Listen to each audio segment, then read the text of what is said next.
ঢাকায় 4Gতে সর্বনিম্ন ইন্টারনেট সেবার নির্দেশনা মানছে না 4 মুঠোফোন অপারেটর। সারা দেশে চলমান জরিপ শেষে ব্যবস্থা জানালো বিটিআরসি, তবে কল ড্রপে কিছুটা উন্নতি। শুল্ক অশুল্ক বাধায় ভারতের বাজারে রপ্তানি বাড়াতে পারছে না বাংলাদেশ।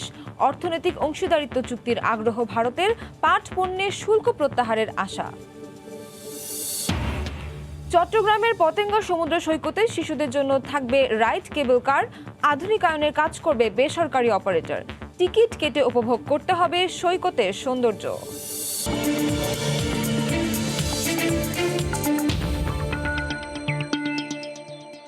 দেখছিলেন শিরোনাম। আমন্ত্রণ জানাচ্ছি দেশ ও দেশের বাইরের অর্থ বাণিজ্যের নানা খবর নিয়ে আমাদের নিয়মিত আয়োজন এ সময়ের বাণিজ্যে।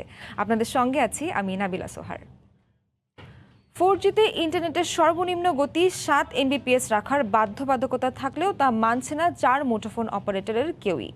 নিয়ন্ত্রক সংস্থা বিটিআরসির করা জরিপে উঠে এসেছে মুঠোফোন অপারেটরদের এমন ফাঁকিবাজি।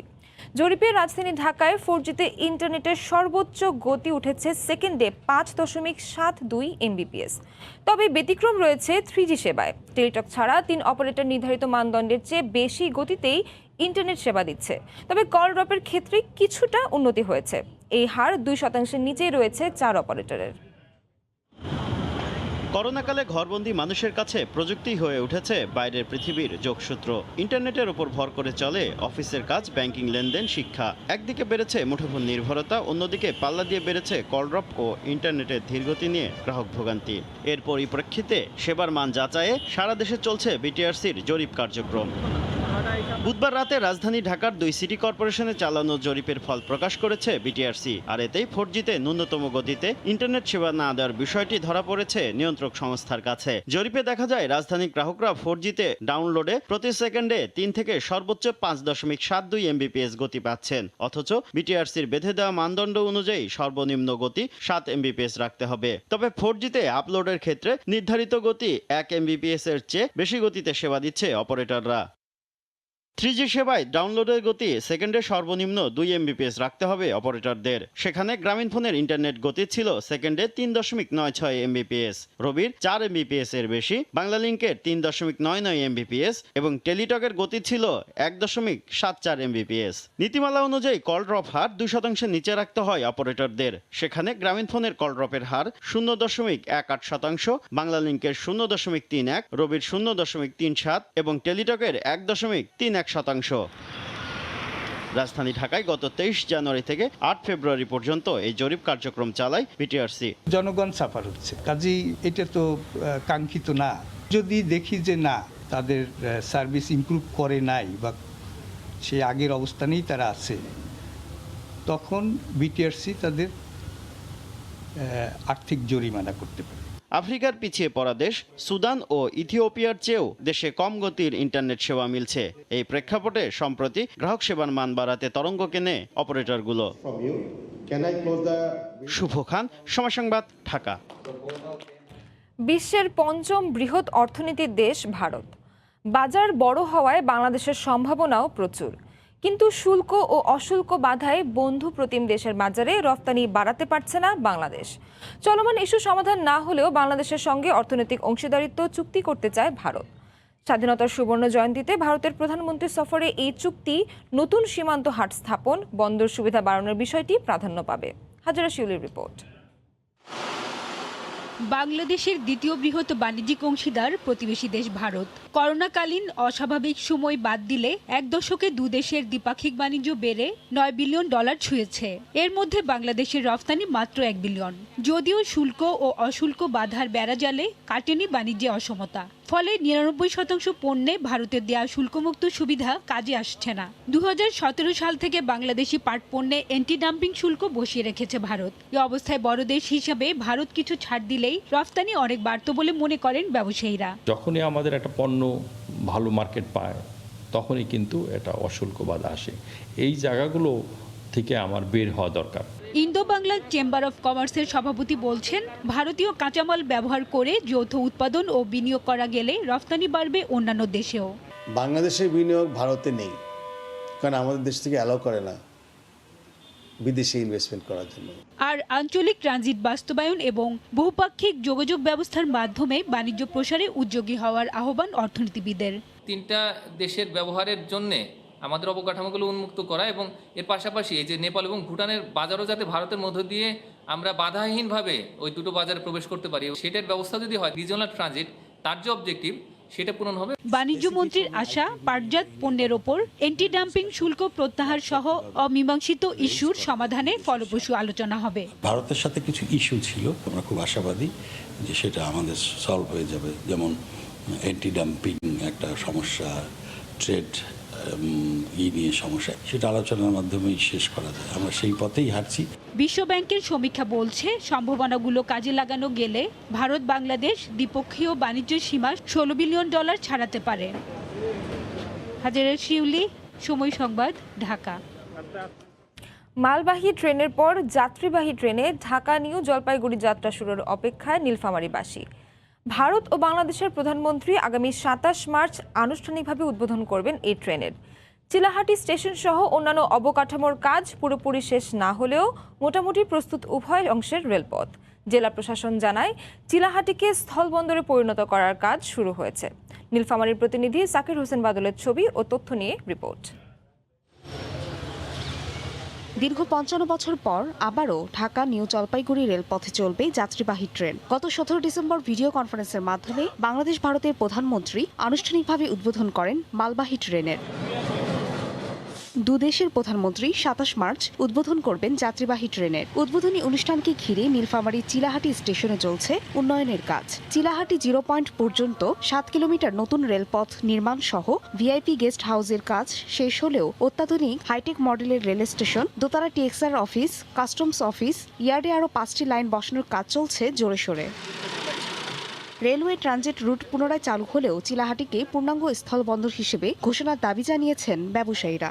হস্তশিল্প হাফ প্যান্ট বানায়, ফুল প্যান্ট বানায়, জ্যাকেট বানায়, এগুলিও এক্সপোর্ট হতে পারবে, কিন্তু ওয়াগনে করে এক্সপোর্টটা সম্ভব না। পণ্য এবং যাত্রী এই রুট দিয়ে চলাচল করবে, এটা অত্যন্ত ভালো কথা। রেলের মাধ্যমে যত দ্রুত সম্ভব এখানে আমদানি রপ্তানির কার্যক্রম চালু করতে পারি, এটার জন্য আমরা জোর দাবি জানাচ্ছি। নীলফামারী জেলা প্রশাসক জানান, পূর্ণাঙ্গ স্থলবন্দরের জন্য পরিকল্পনা অনুযায়ী কাজ চলছে। আমরা চালুর বিষয়ে একটা আন্তঃমন্ত্রণালয়ের টিম এসে পরিদর্শন করে গিয়েছেন, রিপোর্টও দিয়েছেন পজিটিভ। এটা চালুর বিষয়ে ইতিমধ্যে আমার গত মাসেই স্থলবন্দর কর্তৃপক্ষের চেয়ারম্যান স্যারের সাথেও আলাপ হয়েছে। 2013 সালে সাবেক নৌ পরিবহন মন্ত্রী চিলাহাটিকে স্থলবন্দর ঘোষণা দিয়ে উদ্বোধন করেন। সেটা গ্যাজেট আকারে প্রকাশ্য হয়। সময় সংবাদ, নীলফামারী। দেশে আশঙ্কাজনক হারে বাড়ছে করোনা রোগী ও মৃতের সংখ্যা। নতুন করে একদিনে মারা গেছেন আরও 25 জন।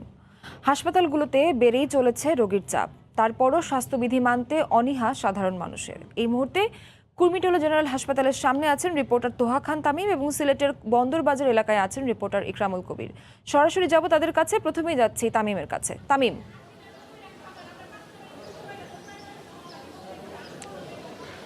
সোহার, প্রতিদিন যেভাবে রোগী বাড়ছে এর প্রভাব কিন্তু যে হাসপাতালগুলো রয়েছে, বিশেষ করে কোভিড হাসপাতাল, সেই হাসপাতালে কিন্তু প্রভাব পড়ছে মারাত্মকভাবে। আমরা দেখতে পাচ্ছি যে প্রতিদিনই যেভাবে লাফিয়ে লাফিয়ে রোগীর সংখ্যা বাড়ছে, শনাক্ত রোগীর সংখ্যা, কোভিড আক্রান্ত হাসপাতালে কিন্তু এর যে চাপ সেই চাপ বাড়ছে। আমরা কিছুক্ষণ আগেও কিন্তু দেখেছিলাম যে কুর্মিটোলা জেনারেল হাসপাতালে 398 জন রোগী ভর্তি রয়েছে।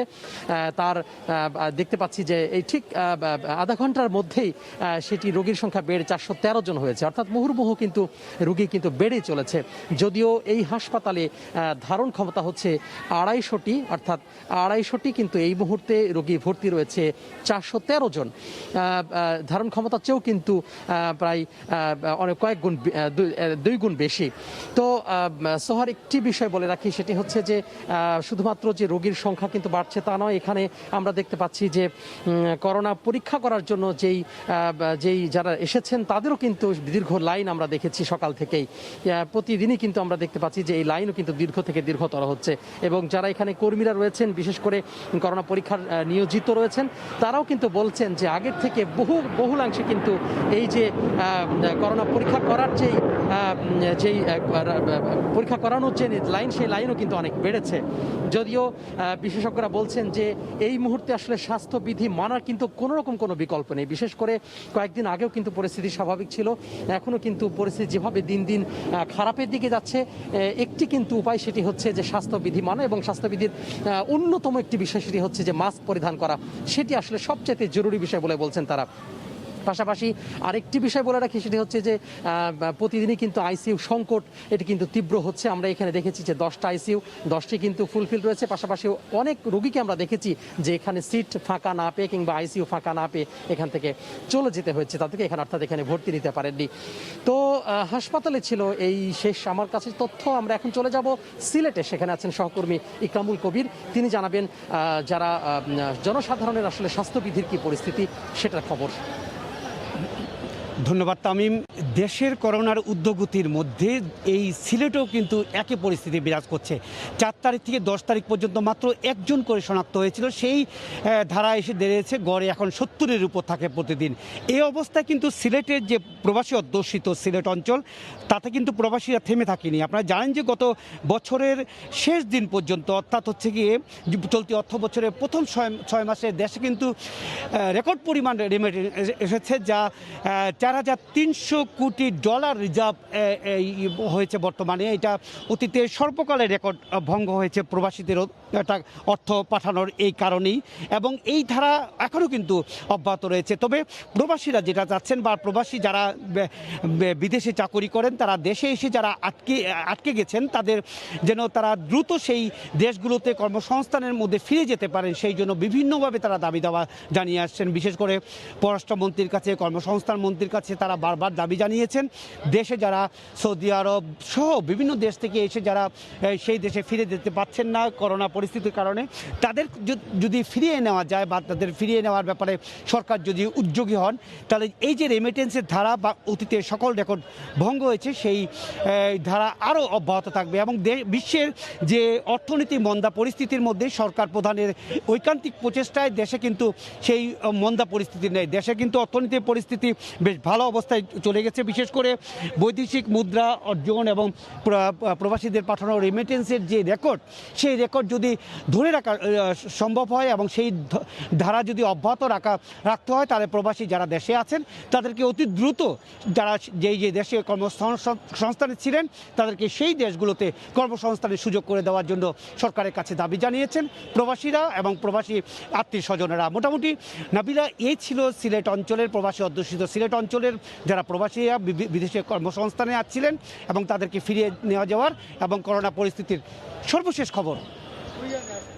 দেশের করোনা পরিস্থিতির সবশেষ খবর জানাতে সিলেটের বন্দরবাজার এলাকা থেকে যুক্ত ছিলেন রিপোর্টার ইকরামুল কবির এবং কুমিটোরা জেনারেল হাসপাতাল থেকে যুক্ত ছিলেন তোহা খান তামিম। আর বিদেশি টাকায় নয়, উন্নয়ন প্রকল্পে সরকার এখন খরচ করবে নিজেদের টাকা। বুধবার সচিবালয়ে সরকারি ক্রয় সংক্রান্ত মন্ত্রিসভা কমিটির বৈঠকে এমন মন্তব্য করে অর্থমন্ত্রী আহম মুস্তাফা কামালের দাবি, প্রকল্পে বিদেশি অর্থ নিলেই বেড়ে যায় ব্যয়, ওঠে নানা প্রশ্ন।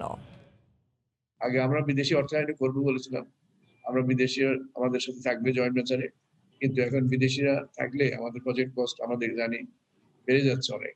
এই জন্য আমরা সরকারি অর্থে আমরা নিজেরাই চেষ্টা করবো, যেহেতু আল্লাহর রহমতে আমাদের কাছে অর্থ আছে, আমরা নিজেরা এগুলা নিজের টাকায় করবো। এবং সেইভাবে আমরা জানেন আমাদের ফরেন এক্সচেঞ্জ রিজার্ভ থেকেও একটা পার্টিকুলার অ্যামাউন্ট আমরা এখানে ব্যয় করবো। করোনা মহামারীর মধ্যেই আগামী 1 এপ্রিল শুরু হতে যাচ্ছে digital device and innovation expo 2021। রাজধানীর আগারগাঁওয়ে বাংলাদেশ ফিল্ম আর্কাইভের অডিটোরিয়ামে 3 দিন ব্যাপী এই প্রদর্শনীর উদ্বোধন করবেন রাষ্ট্রপতি মোহাম্মদ আব্দুল হামিদ। বুধবার রাজধানীর আগারগাঁওয়ে বিসিসি মিলনায়তনে এক সংবাদ সম্মেলনে এসব তথ্য তুলে ধরেন তথ্য ও যোগাযোগ প্রযুক্তি প্রতিমন্ত্রী জুনায়েদ আহমেদ পলক। এ সময় তিনি বলেন, করোনা মহামারীর কারণে এবারের প্রদর্শনী সীমিত পরিসরে করা হচ্ছে। শারীরিক এবং ভার্চুয়াল প্ল্যাটফর্ম ব্যবহার করে এবারের digital device and innovation expo 2021-এ অংশ নিতে পারবে দর্শনার্থীরা। এবারের প্রদর্শনীর স্লোগান নির্ধারণ করা হয়েছে, মেক হেয়ার সেল এভরিওয়্যার। প্রযুক্তি বিভাগের মাননীয় একটা স্মার্ট ডিভাইস এখন এডুকেশন এবং এন্টারটেইনমেন্ট হাবে পরিণত হয়েছে। সেই ডিভাইসগুলো যাতে বাংলাদেশের উদ্যোক্তারা উৎপাদনের জন্য সরকারের কাছ থেকে নীতিগত সহায়তা পায় এবং তাদের যে বাণিজ্যের যে পরিবেশ সেটা যাতে তাদের জন্য সহায়কভাবে তৈরি আমরা করতে পারি, সেই উদ্দেশ্যগুলো সফল করার জন্যই আমাদের এই digital device and innovation expo. চট্টগ্রামের পতেঙ্গা সমুদ্র সৈকতকে রক্ষণাবেক্ষণ ও আধুনিক পর্যটন কেন্দ্র হিসেবে গড়ে তুলতে নির্দিষ্ট অংশে বেসরকারি অপারেটর নিয়োগ করতে যাচ্ছে চট্টগ্রাম উন্নয়ন কর্তৃপক্ষ। নির্ধারিত অংশে টিকিট কেটে ফি দিয়েই সমুদ্র সৈকতের সৌন্দর্য উপভোগ করতে হবে পর্যটকদের। চট্টগ্রামের অন্যতম পর্যটন কেন্দ্র পতেঙ্গা সমুদ্র সৈকত আউটার রিং রোড প্রকল্পের আওতায় সাগর পার্কে নান্দনিকতার সাথে তৈরি করা হয়। সৈকতকে সামনে রেখে বসার ব্যবস্থা সহ রাতের বেলায় আলোর ব্যবস্থা করা হয়। তবে চট্টগ্রাম উন্নয়ন কর্তৃপক্ষের বিপুল অর্থে গড়ে তোলা সৈকত প্রয়োজনীয় রক্ষণাবেক্ষণের অভাবে নষ্ট হয়ে যাচ্ছে। একদিকে বিদ্যুৎ বিল দিতে হিমশিম খাচ্ছে, আর বাজেট না থাকায় পরিষ্কার পরিচ্ছন্নতার অভাবে নান্দনিকতা হারাচ্ছে। এই প্রেক্ষাপটে রক্ষণাবেক্ষণের জন্য বেসরকারি অপারেটর নিয়োগের সিদ্ধান্ত নিয়েছে সিডিএ। এখানে যখন একটা আন্তর্জাতিক মানের একটা পার্ক হবে, রক্ষণাবেক্ষণ ব্যয় সহ বিদ্যুৎ বিল সবকিছু মিলিয়ে ফি নির্ধারণ করা ছাড়া চৌকের এই মুহূর্তে বিকল্প নেই। কেমন হবে নতুন পরিকল্পনায় পতেঙ্গা সমুদ্র সৈকত? সিডিএর দাবি আন্তর্জাতিক মানের সমুদ্র সৈকত হিসেবে গড়ে তোলা হবে, যেখানে শিশুদের জন্য বিভিন্ন ধরনের রাইড, কেবল কার সহ আধুনিক সব সুযোগ সুবিধা থাকবে। 6 কিলোমিটার দীর্ঘ সৈকতকে 2টি জোনে ভাগ করে বেসরকারি অপারেটর দিয়ে পরিচালনা করা হবে। আগামী 2 থেকে 3 মাসের মধ্যে পরিকল্পনার কাজ শুরু হবে। যেহেতু ব্যয়বহুল প্রকল্প, তাই টিকিট কেটে ফি দিয়েই সৈকতের নির্ধারিত অংশে প্রবেশ করতে হবে দর্শনার্থীদের। রিসোর্ট থাকবে, এখানে আপনার হোটেল থাকবে, এখানে মানুষ এসে একটু ঘুরবে, সমুদ্র ঘুরবে, সিতে জেটি দেওয়ার প্ল্যান আছে। এইসব পরিকল্পনাগুলো কিন্তু বেসরকারি টাকা দিয়ে করবে তারা, এবং তার জন্য একটা নমিনাল ফি নিবে। তবে প্রাকৃতিকভাবে গড়ে ওঠা একটি সৈকতকে কোনো বাণিজ্যিকরণের জন্য ব্যবহার করা উচিত নয় বলে মনে করেন সুশীল সমাজের এই নেতা। এটা একটা সম্পূর্ণ প্রকৃতি প্রদত্ত একটা সৌন্দর্য, এটা শুধু এটাই অবলোকন করতে যাবে মানুষ। আপনি শুধু পরিচ্ছন্ন রাখুন, আপনি নিরাপত্তা নিশ্চিত করুন। পতেঙ্গা সমুদ্র সৈকতে রবি থেকে বৃহস্পতি 30 থেকে 40 হাজার মানুষের সমাগম ঘটে। সাপ্তাহিক ছুটির দিনে তা লাখ পেরিয়ে যায়। পার্থপ্রতিম বিশ্বাস, সময় সংবাদ, চট্টগ্রাম। করোনার ধাক্কা সামাল দিতে ইতালিতে দীর্ঘ প্রতীক্ষার পর ৩,২০০ কোটি ইউরোর অর্থ সহায়তা ঘোষণা করেছে দেশটির সরকার। এপ্রিল মাসের প্রথম সপ্তাহে চালু হতে যাচ্ছে এই বিশেষ স্কিম। ইতালি থেকে মাকসুদ রহমানের রিপোর্ট। ইতালিতে কোভিড পরিস্থিতি খারাপ হওয়ার পর গেল বছরই দেশটির সাবেক প্রধানমন্ত্রী জোসেফ কোন্তে সরকার 750 বিলিয়ন ইউরোর সহায়তা তহবিল গঠন করে। সেই তহবিল থেকে বিভিন্ন ক্যাটাগরিতে সহায়তা দিচ্ছে সরকার। এ ধারাবাহিকতায় বর্তমান প্রধানমন্ত্রী মারিও দ্রাগি সরকার 32,000 মিলিয়ন ইউরোর সহায়তা ঘোষণা দিয়েছেন। এপ্রিল মাসের দ্বিতীয় সপ্তাহ থেকে আবেদনকারীর প্রত্যেকের অ্যাকাউন্টে অর্থ পৌঁছে যাবে বলে জানিয়েছে সরকার। এ সকল প্রক্রিয়ায় অন্তর্ভুক্তির অপেক্ষায় আছেন হাজার হাজার প্রবাসী বাংলাদেশিরাও। 32 বিলিয়ন ইউরোর আর্থিক প্যাকেজ বিভিন্ন ছোট ও মাঝারি ব্যবসা প্রতিষ্ঠান, শ্রমিক, পরিবার, বিদ্যালয়ের আর্থিক সহায়তা পরিকল্পনা ও টিকা কার্যক্রমে ব্যয় করবেন বলে জানিয়েছে সরকার। এতে সরাসরি 8 লক্ষ কর্মজীবী মানুষ এবং 30 লক্ষ ছোট ও মাঝারি ব্যবসা প্রতিষ্ঠান উপকৃত হবে বলে আশা করা হচ্ছে। এছাড়া ব্যবসা প্রতিষ্ঠানের আগে ট্যাক্স মওকুফ করছেন কর্তৃপক্ষ। কর্মজীবী পেশাদারদের সুরক্ষা নিশ্চিত করতে প্রায় 1.5 বিলিয়ন ইউরোর বরাদ্দ রাখা হয়েছে। এছাড়া সম্পূর্ণ বেকার এবং বেবি সিটিং এর জন্য সুযোগ দেওয়া হবে। এ সকল ক্যাটাগরিতে লক্ষাধিক প্রবাসী বাংলাদেশি আর্থিক সহায়তা পাবেন বলে আশা করা হচ্ছে। ইতালিয়ান সরকার শুরু থেকে সর্বক্ষেত্রে ইতালিতে অবস্থানরত ও বিদেশিদেরকে সাহায্য ও সহযোগিতা করে যাচ্ছে। 32 মিলিয়ন ইউরো সহায়তার তহবিল গঠন করেছে। আশা করি ইতালিয়ান সহকারে আমরা মোটামুটি ভাবে ভালো একটা সহযোগিতা পাবো। ইতালিতে এখনো তেমন উন্নতি নেই করোনা পরিস্থিতির, তবে আর্থিক মন্দা কাটিয়ে উঠতে বিশাল বাজেটের এই প্রণোদনা বেশ কাজে আসবে বলে মনে করছেন সংশ্লিষ্ট কর্তৃপক্ষ। মাকসুদ রহমান, সময় সংবাদ, ইতালি। করোনায় ধস নেমেছে নেপালের পর্যটন ব্যবসায়। বিদেশিদের পাশাপাশি স্থানীয়রাও দর্শনীয় স্থানগুলোতে যাচ্ছেন কম। এতে কমেছে পর্যটন কেন্দ্রিক আয়। সমস্যার উত্তরণে সরকারি সহযোগিতা প্রত্যাশা ক্ষুদ্র ও মাঝারি ব্যবসায়ীদের। নেপাল থেকে তারিক হাসান শিমুলের রিপোর্ট। অন্নপূর্ণা, এভারেস্ট কিংবা হিমালয় কন্যা, বিশ্বজুড়ে ভ্রমণ পিপাসুদের কাছে অন্যতম পছন্দের স্থান নেপাল। শুভ্র বরফ, পাহাড়ের আঁকাবাঁকা পথ আর পুরনো সব মন্দিরের সৌন্দর্য নজর কাড়ে সবার। তাই বছর জুড়ে পর্যটকদের আনাগোনায় পূর্ণ থাকত দেশটি। কিন্তু মহামারী করোনা বদলে দিয়েছে সব হিসেব নিকেশ। নেপালের অর্থনীতির ভিত, পর্যটন ব্যবসা এখন হুমকির মুখে। করোনা ভাইরাসের বিস্তারের পর থেকে এখানে নেই তেমন পর্যটকদের ব্যস্ততা। ব্যবসায়ীরা সময় গুনছেন সুদিনের।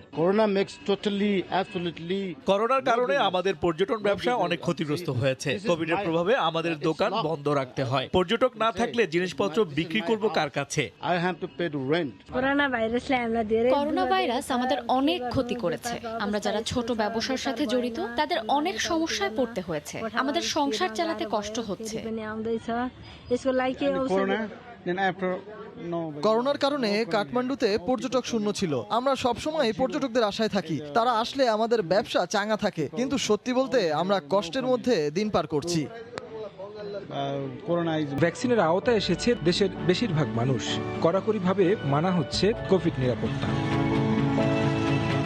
দেশটিতে 2019 সালে প্রায় $72 কোটি এসেছে পর্যটন খাত থেকে। উপমহাদেশ ছাড়াও ইউরোপ, আমেরিকার প্রায় 15 থেকে 20 লাখ লোক নেপালে ভ্রমণ করে প্রতি বছর। কিন্তু করোনার বিস্তারের পর সংখ্যাটা একেবারে নিম্নমুখী। করোনা ভাইরাস আসার আগে অনেক পর্যটকের সমাগম হতো। এখানে এসব জিনিস বিক্রি ভালো ছিল, কিন্তু করোনা ভাইরাস আসার পর লোক কমে গেছে।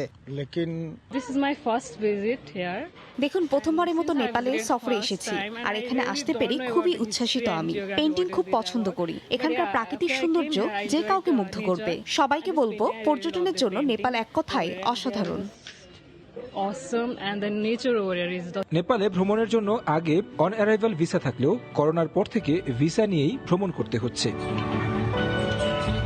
পর্যটনকে ঘিরে যে দেশটার অর্থনীতি বরাবরই সচল থাকে, সেই দেশটা এখন ভুগছে পর্যটক শূন্যতায়। বিদেশি ভ্রমণ পিয়াসীদের পাশাপাশি করোনা ভাইরাসের পর নেপালের দর্শনীয় স্থানগুলোতে কমেছে স্থানীয় পর্যটকদের সংখ্যাও। ফলে ভ্রমণ এলাকা কেন্দ্রিক ব্যবসায়ীরা পড়েছেন বিপাকে। তাদের প্রত্যাশা এই সমস্যার উত্তরণে সহযোগিতা করা হোক সরকারের পক্ষ থেকে। তারিক হাসান শিমুল, সময় সংবাদ, পাঠান দরবার স্কয়ার, কাঠমান্ডু, নেপাল। এ সময়ের বাণিজ্যের শীর্ষ সংবাদগুলো জানিয়ে দিচ্ছি আরও একবার। ঢাকায় 4Gতে সর্বনিম্ন ইন্টারনেট সেবার নির্দেশনা মানছেন না 4 মুঠোফোন অপারেটর। সারা দেশে চলমান জরিপ শেষে ব্যবস্থা জানালো বিটিআরসি, তবে কল ড্রপে কিছুটা উন্নতি। শুল্ক অশুল্ক বাধায় ভারতের বাজারে রপ্তানি বাড়াতে পারছে না বাংলাদেশ। অর্থনৈতিক অংশীদারিত্ব চুক্তির আগ্রহ ভারতের, পাট পণ্যের শুল্ক প্রত্যাহারের আশা। এবং চট্টগ্রামের পতেঙ্গা সমুদ্র সৈকতে শিশুদের জন্য থাকবে রাইড কেবল কার।